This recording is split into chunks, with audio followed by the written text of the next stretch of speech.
इस अध्याय में हमने जो कुछ भी अध्ययन किया है, आइए उसका हम सारांश देखते हैं।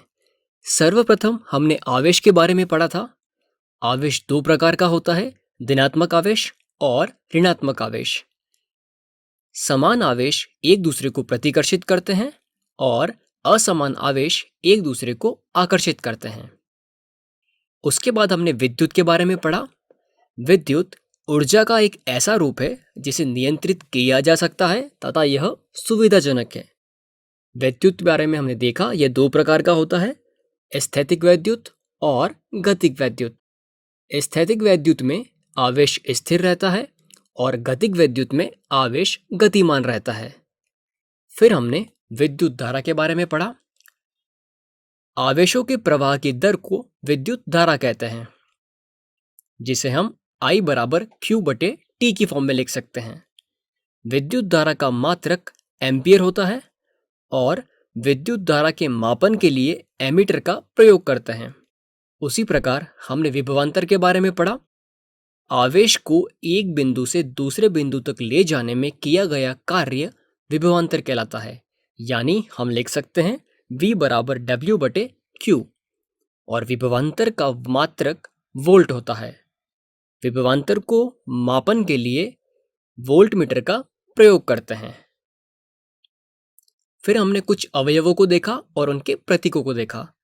जैसे विद्युत सेल दिया गया है और उसका प्रतीक उसके सम्मुख दिया गया है।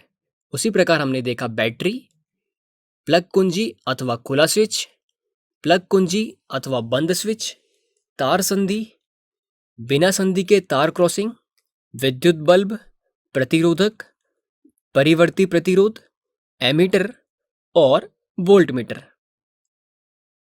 उसके बाद हमने ओम का नियम पढ़ा, जो कुछ इस प्रकार है। तार के सिरों पर विभवांतर उसमें प्रवाहित होने वाली धारा के समानुपाती होता है, यानी V I के समानुपाती है। यदि V बढ़ेगा तो I भी बढ़ेगा, या फिर हम कह सकते हैं यदि I घटेगा तो R बढ़ेगा। फिर हमने प्रतिरोध का अध्ययन किया था, यानी प्रतिरोध किसी पदार्थ का वह गुणधर्म होता है जो आवेशों के प्रवाह का विरोध करता है। प्रतिरोध का मात्रक ओम होता है। ओम को ग्रीक शब्द ओम से प्रदर्शित करते हैं। फिर हमने उन कारकों के बारे में अध्ययन किया जिन पर प्रतिरोध निर्भर करता है। वे थे तार की लंबाई, अनुप्रस्थ काट का क्षेत्रफल और पदार्थ की प्रकृति। तार की लंबाई के आधार पर R L के समानुपाती होता है। अनुप्रस्थ काट के क्षेत्रफल के आधार पर R A के व्युत्क्रमानुपाती होता है और पदार्थ की प्रकृति के आधार पर R पदार्थ के समानुपाती होता है। और इन तीनों के आधार पर हमें प्राप्त होता था R बराबर रो L बटा A। फिर हमने प्रतिरोधकता के बारे में अध्ययन किया था। प्रतिरोधकता पदार्थ का एक गुण होता है। कुचालक की प्रतिरोधकता मिश्र धातु से अधिक होती है और मिश्र धातु की प्रतिरोधकता चालक से अधिक होती है। प्रतिरोधकता का मात्रक होता है ओम गुणा मीटर। फिर हमने देखा प्रतिरोधकों के निकायों का प्रतिरोध दो प्रकार से संयोजित होता है। पहला श्रेणी क्रम में संयोजित प्रतिरोधक और समांतर क्रम में संयोजित प्रतिरोधक।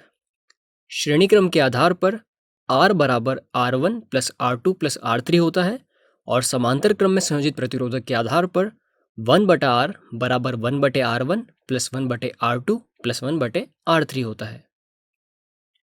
फिर हमने धारा का ऊष्मीय प्रभाव देखा था। विद्युत धारा के कारण विद्युत ऊर्जा का ऊष्मीय ऊर्जा में परिवर्तन होता है, जैसे विद्युत बल्ब और फ्यूज।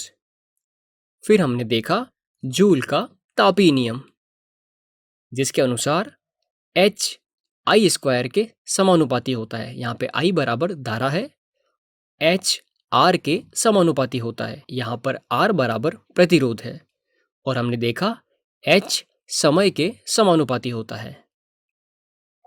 तो इन तीनों से हमें प्राप्त हुआ था H बराबर I स्क्वायर RT और H बराबर है ऊष्मा।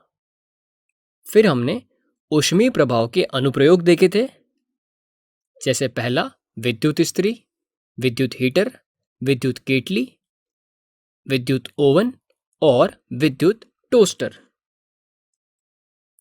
और अंत में हमने देखा विद्युत शक्ति के बारे में। कार्य करने की दर को विद्युत शक्ति कहते हैं, यानी P बराबर W/T, और हम लिख सकते हैं P बराबर E/T।